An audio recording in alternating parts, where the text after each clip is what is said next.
تربیت کے بعد ایک جو ہے وہ آپ کہتے ہیں کہ جو ریاضت جو ہے شاعرانہ ریاضت، اس کے بعد جو ہے وہ سمجھ آتی ہے۔ اسی طرح کسی بھی نظم اور غزل میں ثنائے بدائے کا بہت زیادہ استعمال کرنا اس کو جو ہے وہ ثقیل اور بوجھل بنا دیتا ہے۔ ثنائے بدائے بہت اچھی چیز ہے، اس صفات کسی چیز کی اس میں صفت کو استعمال کرنا بہت اچھی چیز ہے، لیکن اگر آپ اس کو اوپر تلے استعمال کریں گے تو وہ حسن کی بجائے وہ نظم کے تاثر کو یا شاعری کے تاثر کو مجروح کرتے ہوئے نظر آئیں گے۔ ابتدا اس کے بعد جو ہے وہ چھوٹے ہاتھوں نے روٹی کے سوکھے ہوئے حرف پانی میں ڈالے تو ماں نے سسکتے ہوئے بے بسی کا نوالا لیا۔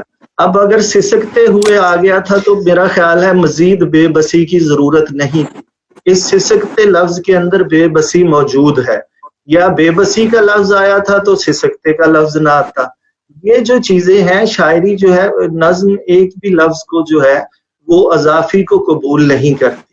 میں پتہ نہیں اپنی بات سمجھا پا رہا ہوں یا نہیں۔ ایک کمپیکٹ لفظ وہ آتا جو اس ساری جو ہے وہ صورتحال کی کو اپنے اندر سمو لیتا، اس لفظ کی تلاش میں انسان رہتا ہے۔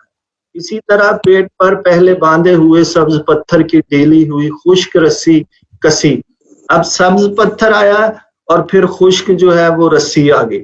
یہ چیزیں جو ہیں ان میں دیکھنا چاہے۔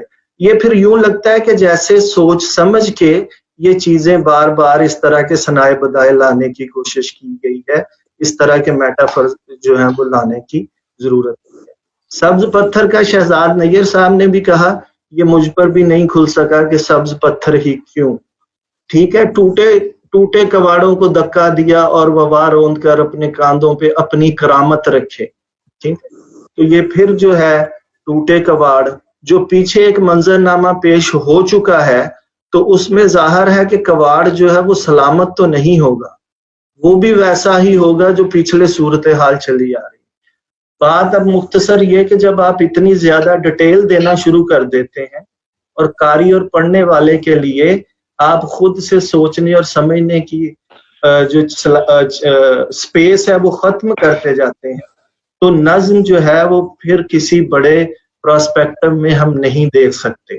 اس کو بڑا جو ہے اس کو تھوڑا سا اگر آپ اس کو اتنا قید کر دیں گے تو ہمارا تخیل جو ہے اس نظم کی ضرور 2 4 10 جہات پہ اس پہ بات ہونی چاہیے، لیکن یہی الفاظ جو ہیں جو بار بار آ رہے ہیں مترادف الفاظ، وہ کہیں نہ کہیں اس نظم کو بوجھل کرتے ہیں۔ صاحب صدارت آپ کا بہت شکریہ، تمام دوستوں نے مجھے سنا، بہت شکریہ۔ آخر پہ پھر میں بابر علی اسد کو مبارکباد دیتا ہوں کہ یہ جو باتیں کہی ہیں ان کے باوجود انہوں نے اس وبا کے حوالے سے اور آج یوم مئی کے حوالے سے میں اس نظم کو جو ہے وہ دیکھتا ہوں تو یہ ایک اپنا بھرپور تاثر لیے۔ اب وہ اس کو دوبارہ دیکھنا چاہیں تو بھی ٹھیک ہے، وہ نہیں اس کو دیکھنا چاہیں یہ بھی ان کا استحقاق ہے۔ شکریہ سر۔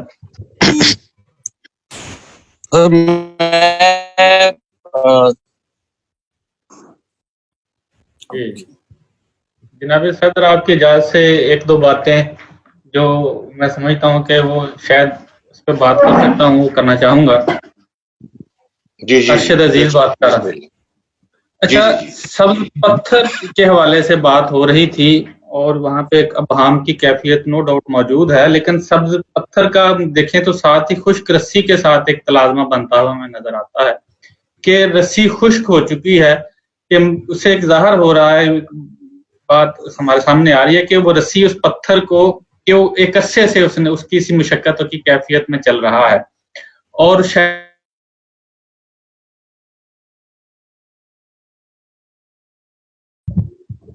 جی سبز پتھر کے حوالے سے کہہ رہا تھا، میں عرض کر رہا تھا کہ اس کا خشک رسی کے ساتھ ایک تلازمہ بن رہا ہے کہ خشک رسی شاید وہ پتھر باندھنے کی کیفیت کے دوران ہی، چونکہ وہ پرولونگ ایک عرصہ ہے وہ کی کیفیت کا، ایک پتھر بڑے عرصے سے باندھا ہوا ہے تو وہ رسی جو ہے وہ خشک ہو گئی ہے، اور سبز پتھر کی دو طرح سے اس کو دو طرف اس کا جاتا ہے دھیان جاتا ہے۔ ایک تو وہ سنت کی طرف شاید اشارہ ہے، اس لیے اس کو سبز रखा गया है पत्थर को यहाँ पे। दूसरा इस तरफ भी इशारा है कि ये पत्थर जो है वो किसी तौर से टूट नहीं पा रहा है, कोई खस्ता नहीं हो रहा है, वो हमेशा की तरह हरा भरा चला आ रहा है। तो ये मेरी गुजारिश थी इस पॉइंट पे। बहुत शुक्रिया जी। एक मिनट, मैं इसी मजीद बात करना चाहूंगा पत्थर के हवाले से। बासित आजर जी बात की जनाब सदर जी। मैं इस मुद्दे पर बात करना चाहूंगा कि जी करें कि सब्ज रंग जो है वो एक तरह से रीबर्थ की भी और प्रोड्यूसर की भी अलामत है। तो इस हवाले से हम अगर देखें और रस्सी से जकड़े होना, फिर इसको एक मिथ से जिसे हम बैनुल मतूनियत कहें, जैसे कहा गया कि मजहब से आई हुई है, तो इन तीन हवालों से देखें तो एक उसके भूखे रहना और प्रोड्यूसर होना, और पत्थर का मतलब ये है कि अपनी जगह पे अपने मकाम पे साकत रहना। तीन के तीन अगर हम इसके मफाहिम मानी, जो कि एक बैनुल मतूनियत से आ रहा है और एक सिंबल से आ रहा है और एक अपने जमीनी हकायक से आ रहा है, तो हम तीनों से देखें तो एक मजदूर की हालत को और उसके मकाम को भी वाज़ेह कर रहे हैं कि वो प्रोड्यूसर है। अगर कभी सब कुछ तबाह हो जाए तो रीबर्थ करने का भी वही सबब होगा कि जो प्रोड्यूसर है। और एक रस्सी है जिससे वो पत्थर बंधा हुआ है, इट मीन्स के वो उसी निजाम में उसी तरह जकड़ा रहेगा, और रस्सी एक कैद की सूरत को भी जाहिर करती है। अगर पत्थर को मिथ में भूख लेके आए तो जब तक वो रस्सी नहीं कटेगी तो प्रोड्यूसर के जो पेट है, उसका भूख है, वो भी वहां से नहीं हटेगी। और अगर हम इसके साथ ही आगे बढ़ते जाते हैं नज्म में, तो मैं अपनी वो पहले बात, उसमें बहुत सारा कुछ हो गया। दोस्तों ने, शाजू शहजाद भाई ने, मकसूद भाई ने, सबने बड़े अच्छे तरीके से आसान लफ्जों में बयान कर दिया। मैं शायद मुश्किल बात कर रहा था। तो हम देखिए कि दोनों निजामों से उसे मिलता क्या है। जी, टेक्निकल लैंग्वेज जरा हटा तो देखें कि आप चाहे जमीनी हो जी, तो उसे मिलता क्या है। अगर हम इसी प्रोड्यूसर को दरमियान में रखें तो मैं शायद थोड़ा सा इख्तलाफ की इजाजत चाहूंगा कि लिसानियात में अगर हम लफ्जों को अलूही से हटा के जमीनी की तरफ लेके आए तो रिज्क पैदा करने वाला जिस तरह दरख्त है जमीनी हकायक में है, जिसे हम प्रोड्यूसर के तौर पे लेते हैं, बाकी सब तो कंज्यूमर हैं। प्रोड्यूसर सिर्फ जमीन से रिज्क लेता है, खाद हो, पानी हो, वो अगर जुड़ा भी है तो वही एक जमीन से जुड़ा हुआ है। तो जब भी कभी जमीन की बात होगी, कल्चर की बात होगी, तो यही प्रोड्यूसर उसका सबब होंगे, यही प्रोड्यूसर उसको पैदा करने वाले होंगे, जो कि एक वर्कर तबका है। और खुले सुनसान में अकेले पुकारना, अपने रिज्क की तलाश करना, उसके मोहताज होने की भी अलामत। यानी कि सारे फीन नहीं है उससे मिलेंगे। और वबा सिर्फ यही वबा नहीं है, अगर ये थोड़ा सा हम आजाद करते हैं, वबा तो हमेशा मजदूर के घर में मौजूद रही है। गुर्बत सबसे बड़ी वबा है जो कि लम्हा लम्हा हर वक्त मार रही है, मगर उसकी गिनती में शुमार नहीं होते। तो एक वबा जो उससे छुटकारा पाने के लिए हमेशा बाहर निकलता है, दूसरी वबा जो उसे अंदर धकेल रही है। तो इस दोहरे डायलेक्टिकल प्रोसेस में जो वबा उस पर हमेशा मुसल्लत है, वो फिर जीत गई है। और सर्वाइवल की जंग में उसे जेड़े अगर देखें तो ना उसे ये निजाम बचा रहा है, ना उसके ऊपर निजाम उसे बचा रहा है। सो मैं अपनी बात को यहाँ क्लोज करता हूँ कि वो हमेशा अकेला था। वो रिस्क देने वाला है, वो रिस्क पैदा करने वाला है, वही है जो कल्चर पैदा करता है, वही है जो आपकी सकाफत बनाता है, और वही जंजीरों में जकड़ा हुआ है, वही पत्थर की तरह उसका मकाम साकते है। और वही अगर सब कुछ बंद हो जाए, तन्हे तनहा बाहर निकलेगा और उसको जो भी जरूरत लेके आएगी, वो उसकी कंज्यूमरिज्म होगी या कुछ भी होगा, उसे बचाने वाला कोई भी नहीं होगा। उसके दोनों रब्त झूठे हैं। हालांकि उसकी कायमा ज़ाविया मुसल्लस जो मैंने कहा था, अगर वो मरकज पे ना खड़ा रहे तो ये तस्लियत और सारे जो है पॉलीगॉन की तरह खुल जाएगी और कुछ भी बाकी नहीं बचेगा। मैं अपनी बात को यहाँ क्लोज कर। साहब इस्तारत मैं कुछ कहना चाहता हूँ, शायद अशरफ मुखातब हूँ जी। जी बिस्मिल्लाह शायद भाई फरमाएं। अच्छा डॉक्टर साहब, मैंने इस नज़म को एक और पस मंजर में भी देखा है। एक फरमान मुझे बार बार याद आ रहा था कि तुम में से हर शख्स एक राई है और उससे उसकी रैयत के बारे में सवाल किया जाएगा। اب یہ ایک ذمہ دار آدمی ہے اور وہ ایک فیملی کا سربراہ ہے، اور کرائسس کے ان دنوں میں وہ بھوک سے تڑپتے ہوئے بچوں کو دیکھتا ہے تو پھر اس وبا کی پرواہ کیے بغیر وہ باہر نکل آتا ہے۔ یہ نظم ایک جرت مندانہ اظہار کا بڑا ہی عمدہ کرینہ ہے کہ حالات جیسے بھی ہو جائیں آپ نے اپنی ذمہ داری کو نبھانا ہے۔ رازق کا لفظ جو ہے رزاق، وہ اپنی جگہ پہ ٹھیک اور درست ہے جس طرح سے شاعر نے اسے استعمال کرنا چاہا ہے، لیکن اس لفظ کو استعمال کرتے ہوئے ایک کرامت کا جو لفظ آیا ہے وہ مجھے کھٹکتا ہے۔ اپنے کاندھے پہ اپنی کرامت رکھے اس کا رزاق، یہ جو رزاق ہے نا اس کے پاس کرامت نہیں ہوتی۔ یہ کرامت جو ہے نا یہ کسی پیر سے وابستہ ہو سکتی ہے، کسی درویش سے ہو سکتی ہے۔ کرامت وہ اگر یہاں معجزہ ہوتا تو شاید وہ کسی حد تک جسٹیفائی ہوتا، کیونکہ خدا کا معجزہ ہوتا ہے یا کوئی اور لفظ جو مناسب ادا کیا جا سکتا۔ یہ نظم جو ہے یہ اس کی سب سے بڑی خوبصورتی یہ ہے کہ ایک کل کی حیثیت رکھتی ہے۔ وہ دو لخت نہیں ہوئے ہیں اور شروع سے لے کے آخر تک انہوں نے نظم کو بننے میں بنانے میں ممکنہ حد تک اپنی مہارت دکھائی ہے۔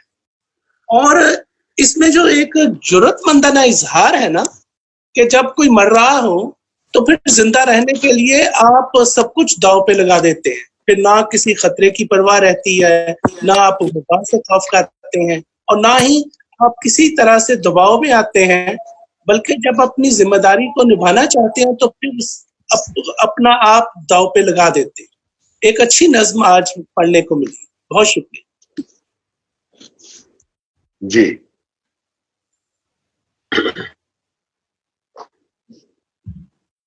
جی بہت شکریہ صاحب صدر۔ جی جی جی اب کوئی اور یا میری بات آ گئی؟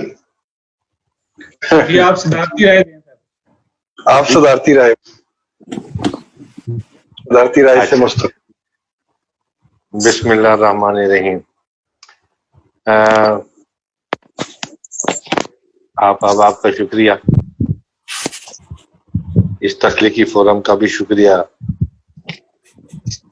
جس نے مجھے موقع فراہم کیا کہ میں اتنے خوبصورت لوگوں کی کمپنی انجوائے کر سکوں۔ نظم پر بڑی سیر حاصل گفتگو کی اور اس گفتگو نے مجھے بہت متاثر کیا ہے۔ کسی تنقیدی فورم میں اس طرح سے گفتگو کرنے کا یہ میرا پہلا موقع ہے، اور ویسے میں نے دیکھا یہی ہے کہ صاحب صدر کی صورتحال بڑی عجیب ہوتی ہے۔ تخلیق چاہے پھس پھسی ہی کیوں نہ ہو، صدر کا یہ فرض بنتا ہے کہ وہ اپنے لفظوں سے تخلیق کار کی دل شکنی کا باعث نہ بنے۔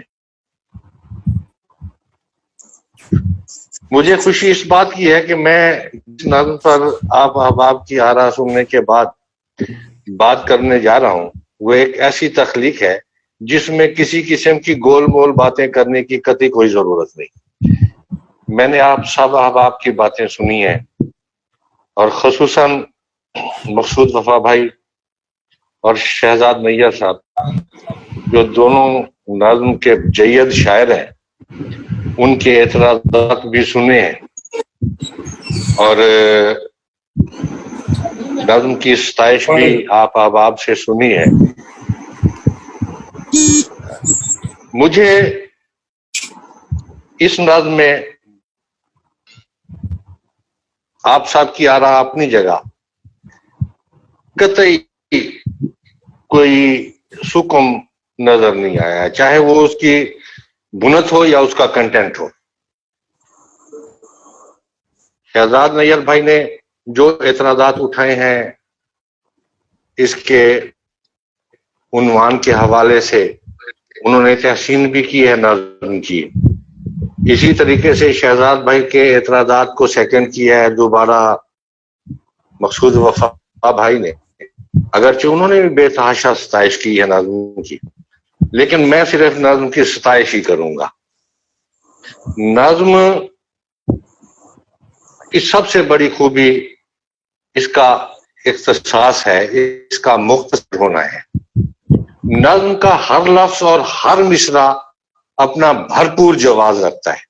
وبا کے ان دنوں میں ٹنوں کے حساب سے اس ہولناکی پر شاعری ہو رہی ہے، مگر یہ نظم جو آج یوم مزدور پر مجھے پڑھنے کو ملی، صرف وبا پر ہی نہیں، اسے غربت و افلاس میں مبتلا بچوں کو بیچنے اور انہیں مار کر خودکشیاں کرنے والے والدین کا نوحہ بھی کہا جا سکتا ہے۔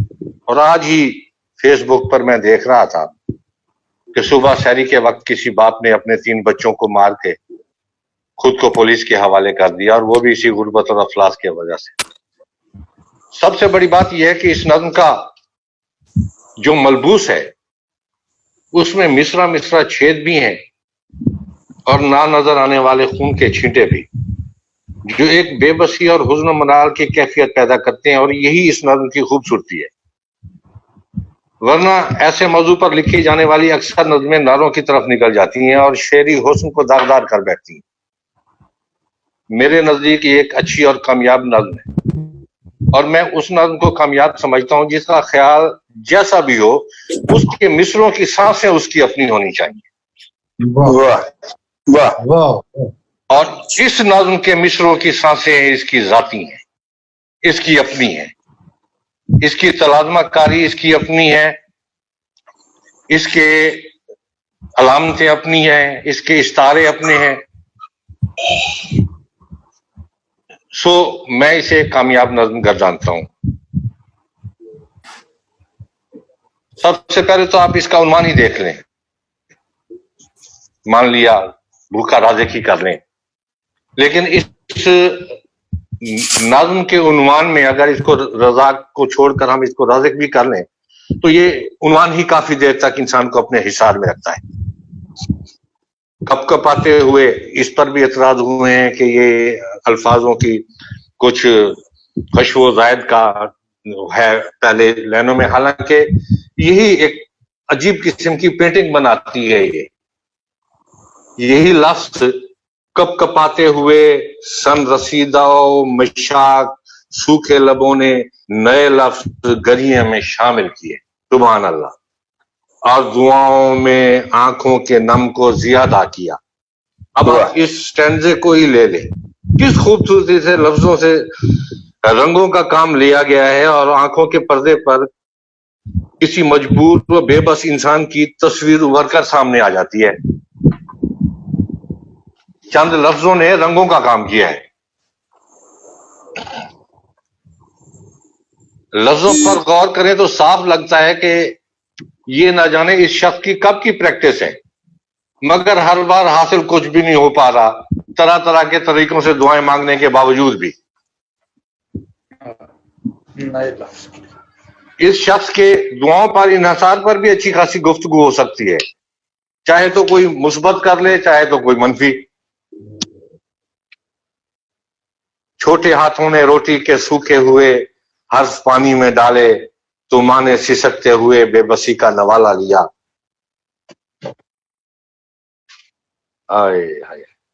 باپ نے پیٹ پر پہلے باندھے ہوئے سبز پتھر کی ڈھیلی ہوئی خشک رسی کسی۔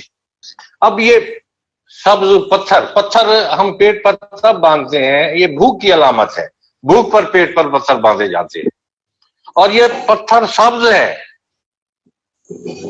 جو صدا سے ہی باندھا ہوا ہے، اور یہ خشک ہی نہیں ہوا، کبھی اسے روٹی کا کوئی نوالا ہی نصیب نہیں ہوا اس شخص کو۔ اور گیلی رسی جب سوکھی ہو جاتی ہے تو وہ ڈھیلی پڑ جاتی ہے، اسے دوبارہ کس کر باندھنا پڑتا ہے۔ تو اس میں ایک یہ پہلو بھی اجاگر ہوتا ہے۔ یہ سٹنزا 3 بے بس اور مجبور انسانی خاکوں میں کس کمال سے لفظوں کے رنگ بھرتا ہے اور ایک المیہ تخلیق کرتا ہے۔ بھوکے بچوں نے ٹوٹے کیواڑوں کو دھکا دیا، بھوکے بچوں کی آنکھوں نے ٹوٹے کیواڑوں کو۔ اچھا، اب یہ آنکھوں سے دھکا دینا کیا شریعت ہے، سبحان اللہ، ٹوٹے کیواڑ، یہ कैसे ये पहले से जाहिर हो गया कि ये किवाड़ टूटे हुए थे? ये उसकी गुर्बत का एक नक्शा है जो उसने पूरी नज्म में पेंट किया है। ये एक नज्म नहीं, ये एक पेंटिंग है मेरे नजदीक। भूखे बच्चों की आंखों ने टूटे किवाड़ों को धक्का दिया और वबा रौंद कर अपने कांधे पे अपनी करामत रखे उनका रज़ाक बाजार की खाली सड़कों पे अपनी खुदाई लिए आ गया। और क्या कमाल की पंच लाइनें हैं जो एक पुरतासीर नज्म के तासुर को मजीद गहरा कर देती है। इस खूबसूरत नज्म पर बाबर अली असद को मेरी तरफ से बहुत बहुत बहुत मुबारक। आप अहबाब का बहुत शुक्रिया, आपके लिए नेक तमन्नाएं। अब साहब बहुत शुक्रिया डॉक्टर साहब, आप हमारे साथ रहे, इस इजलास की सदारत की, हमें बहुत अच्छा लगा। अगरचे शुरू में थोड़े मसले मसाइल रहे ज्वाइन करें में, रियली मुझे इस नज्म ने बहुत मुतासिर किया है और इसमें किसी की छाप नहीं है। ये इस नौजवान की अपनी नज्म है, खूबसूरत नज्म है और एक कामयाब नज्म है। बाकी तख्लीक में बेहतरी की गुंजाइश तो हमेशा रहती है, बाकी तख्लीक में बेहतरी की गुंजाइश हमेशा रहती है। इससे पहले कि हम इस अपने इजलास का इख्तिताम करें डॉक्टर साहब, हम आपसे कुछ आपका कलाम सुनना चाहेंगे। अपना कलाम नायत की। ताईद सलामत रहे, सलामत रहे, सलामत रहे, सलामत रहे। मुझे तो कुछ याद ही नहीं रहता यार। चले मैं आज सुनाता हूँ।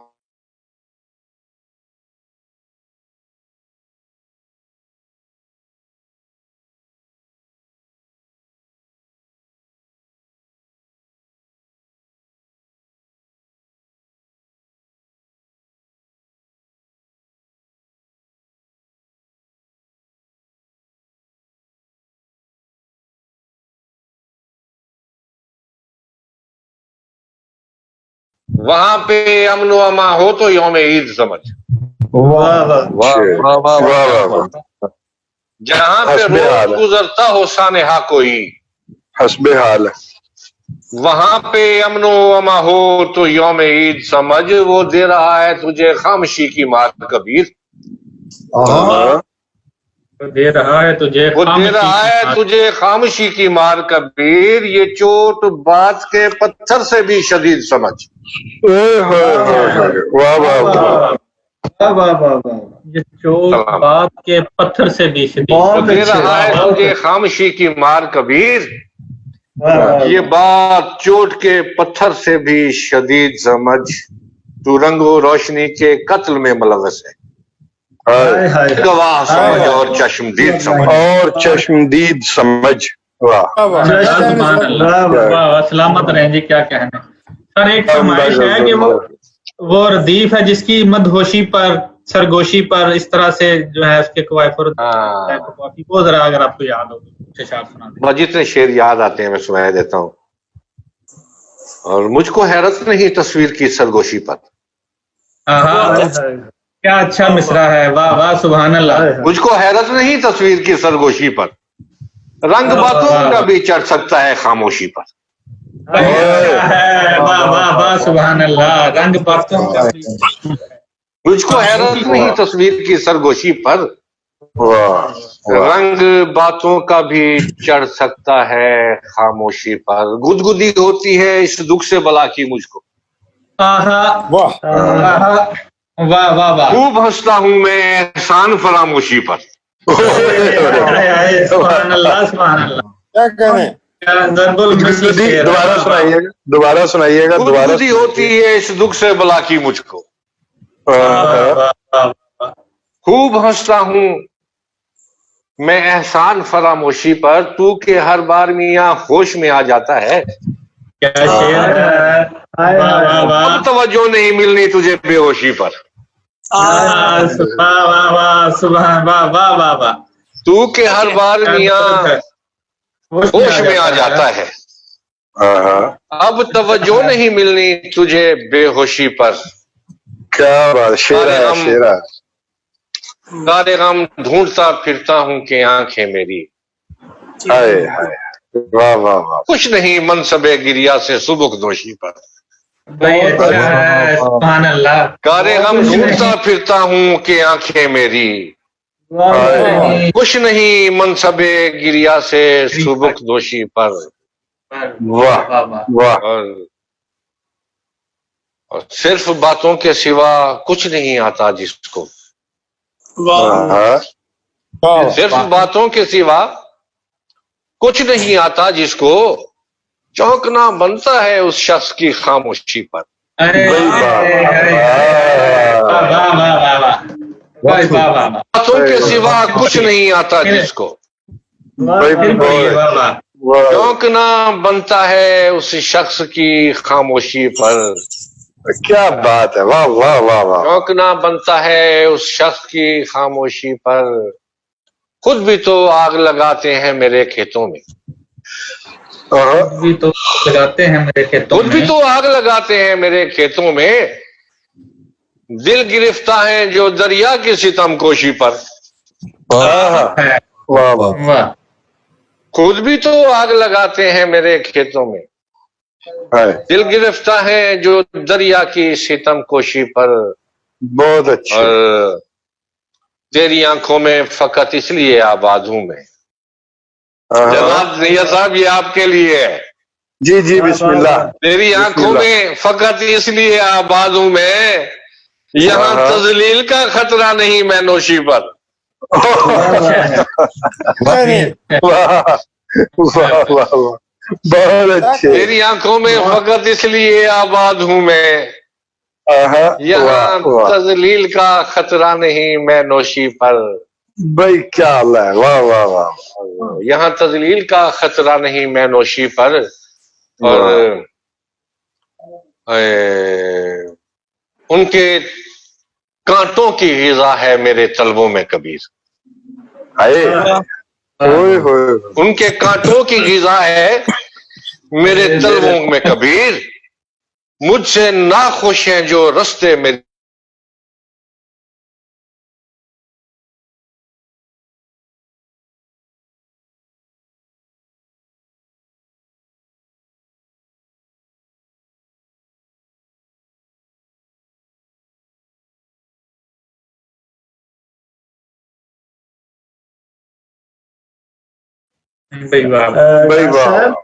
बहुत अच्छा। डॉक्टर साहब खुरम अलीम अर्ज कर रहा हूँ सर।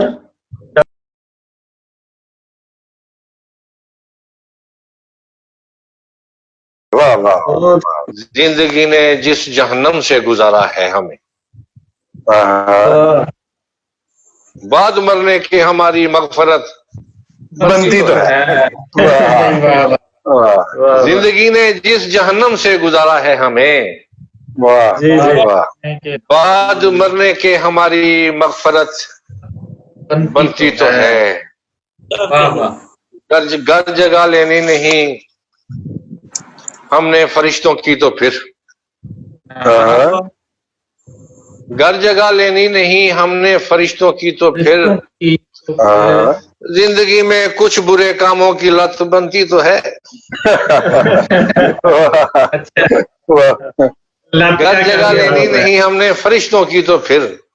जिंदगी में कुछ बुरे कामों की लत बनती तो है, जिसके पहनावे के फूलों तक से आती है महक। अच्छा मिसरा है, सुभान अल्लाह सुभान अल्लाह, वाह वाह। जिसके पहनावे के फूलों तक से आती है महक, इत्र में उसके पसीने खपत बनती तो है।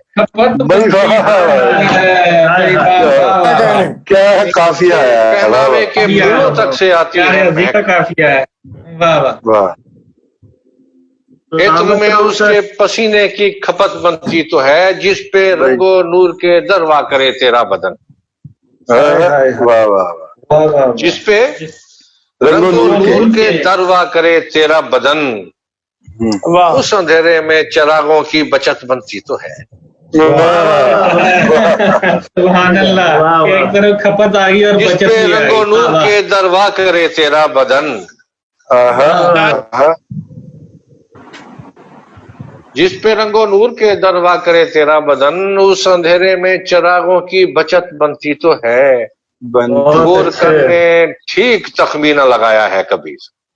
वाह वाह वाह, शेर भी आला है, वाह वाह। गौर करने ठीक तखमीना लगाया है कबीर, 8-10 कब्रों की मजदूरी से छत बनती तो है।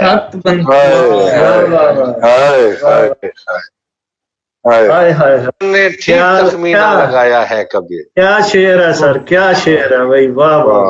8-10 कब्रों की मजदूरी से छत बनती तो है। वाह वाह वाह।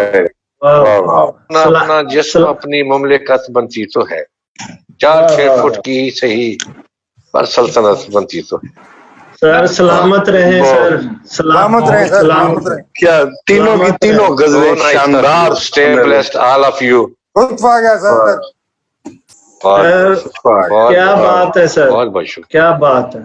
तीनों गजलों ने एक समा बांध दिया। वाह वाह वाह वाह। ये कैफियत सर, ये कैफियत सर हमें छोड़ती नहीं है बहुत देर तक। ये आपकी शायरी, आप लोगों की यार मोहब्बत है आप लोगों की। हाँ जी, इस कैफियत में, इस फिजा में हम जिंदा रहते हैं सर, आपकी गजलों, सलामत रहे आपकी शायरी। अल्लाह ताला आपको खुश रखे सर, बहुत खुशी हुई। हैं आप तो इजलास का तो इख्तिताम हुआ चाहता है, अब गपशप करनी है, कोई शायरी मजीद करनी है या क्या सिलसिला करना है, आपकी सबकी स्वाबीत पे है जी। बैठना चाहें तो गपशप करना चाहें जी। शहजाद नैयर साहब कैसे हैं आप सर? जी जी बिल्कुल खैरियत। सुनाए यार सारे, अब आप अपनी अपनी गजलें सुनाए। इजलास खत्म हुआ, अब आप लोग भी अपनी शायरी सुनाए। शहजाद नैयर साहब से सुनते हैं उनकी नज़्म ना, शहजाद साहब से उनकी नई अहमद मसूद किशोर आफाक नज़्म सुनते हैं मौजूद, उन्हें हम खुशामदीद कहते हैं। जी जी जी बिल्कुल बिल्कुल, बड़ी मोहब्बत करते हैं मुझसे ये। बहुत शुक्रिया जी। अहमद मसूद कुरैशी साहब हो। हाँ अहमद मसूद कुरैशी साहब भी तशरीफ। जी जी जी सर। हाँ जी, कैसे मिजाज है कुरैशी साहब आप? ठीक ठाक? अल्लाह का शुक्र है सर, सब ठीक ठाक। बड़ी खुश हुई अल्लाह अटेंड किया, और खासतौर पे डॉक्टर साहब का कलाम जो सुना उससे बेहद खुशी हुई, उनको देखा।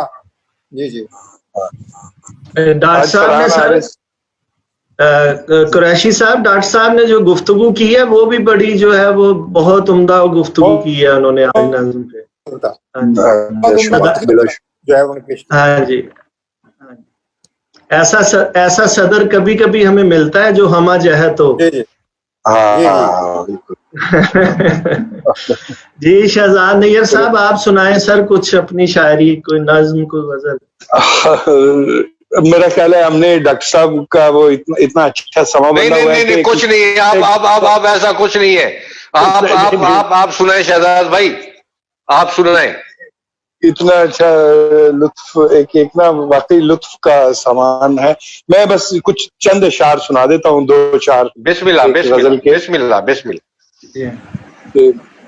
महो नजूम का मलबा बदन पे आन गिरा, महो नजूम का मलबा बदन पे आन गिरा, कोई तनाब कटी थी कि आसमान गिरा। बहुत अच्छे, बहुत अच्छे। महो नजूम मलबा बदन पे आन गिरा, जमीन पे आन गिरा, कोई तनाब कटी थी कि आसमान गिरा, और 1000 हाथ फजा में अलम बनाएंगे, 1000 हाथ फजा में अलम बनाएंगे, मेरे गनीम संभल कर मेरा निशान गिरा। बहुत अच्छे, बहुत अच्छे। वाह वाह वाह। मेरे गनीम संभल कर मेरा निशान गिरा, और फलक नशीन तो जोरों से खींचता था मुझे। वाह वाह वाह। फलक नशीन तो जोरों से खींचता था मुझे, मैं खुद ही गिराता जमी बयान गिरा। बहुत अच्छे सर, क्या कहते हैं, बहुत فلک نشین تو زوروں سے کھینچتا تھا مجھے. بہت شکریہ. میں خود ہی گراتا زمین پہ آن گرا. واہ واہ واہ. اور جنون و عقل میں کیسی عجب لڑائی تھی. جنون و عقل میں کیسی عجب لڑائی تھی. نظر بچا کے میں دونوں کے درمیان گرا. کیا اچھا نظر بچا کے میں دونوں کے درمیان گرا. دونوں کے درمیان نظر بچا کے دونوں. بہت نظر بچا. بہت اچھا. بہت واضح جی. شکریہ. اور سروں پہ شکریہ جی. سروں پہ دھوپ اٹھائے یہاں تک آئے تھے. سروں پہ دھوپ اٹھائے یہاں تک آئے تھے. قدم جمے بھی نہیں تھے کہ سائبان گرا. قدم جمے بھی نہیں تھے کہ سائبان گرا. اچھا شعر ہے شہزاد بھائی. کیا کہنے دوبارہ سنائیں. واہ واہ واہ. سروں پہ دھوپ اٹھائے یہاں تک آئے تھے. قدم جمائے نہیں تھے. قدم جمے بھی نہیں تھے کہ سائبان گرا. اور ادھر شکریہ. ادھر دعا کو اٹھائے ہوئے وہ ہاتھ گرے. دعا کو اٹھائے ہوئے وہ ہاتھ گرے. ادھر وجود کی کشتی کا بادبان گرا. کیا کہنے. بہت اچھے بہت اچھے. کشتی کا بہت بہت بہت شکریہ ڈاکٹر صاحب. اور بہت شکریہ خرم صاحب اور آتا باپ کا. بڑا لطف آتا ہے حلقہ ارباب ذوق لیل پور کی نشست میں آ کر, اس لیے کہ یہاں گفتگو کا معیار بھی بہت اچھا ہوتا ہے. محبتوں کا سلسلہ بھی ایک بڑا لامتناہی سا ہے. خاص طور پہ آج تو ڈاکٹر صاحب نے ماشاءاللہ مزہ آ گیا. اور ڈاکٹر کبیر اتر صاحب کی صدارت بھی, ان کی صدارتی گفتگو, اور پھر ان کی تینوں غزلیں. واہ واہ مزہ آ گیا. اتنی نادر ردیفیں اور قوافی کہ سما باندھ دیا انہوں نے ماشاءاللہ. شہزاد صاحب بہت شکریہ. شہزاد صاحب تھینک یو ویری مچ. اللہ سلامت رکھے. جی احمد مسعود قریشی صاحب, سر آپ بھی کوئی اپنا کلام عطا کیجیے. جی ایک تازہ غزل ہے, اس کے چند اشعار پہ بسم اللہ کرتا ہوں. جی سر. بسم اللہ. دیکھنے ہم تو کمر جاتے ہیں, گزر جاتے ہیں. آواز نہیں آ رہی. سوری سر آپ کی آواز. نام اپنا یہاں کر جاتے ہیں. لوگ جھوٹے ہیں بہت دنیا میں, وعدہ کرتے ہیں مکر جاتے ہیں. سب جانے رکھتے یہ کدھر جاتے ہیں.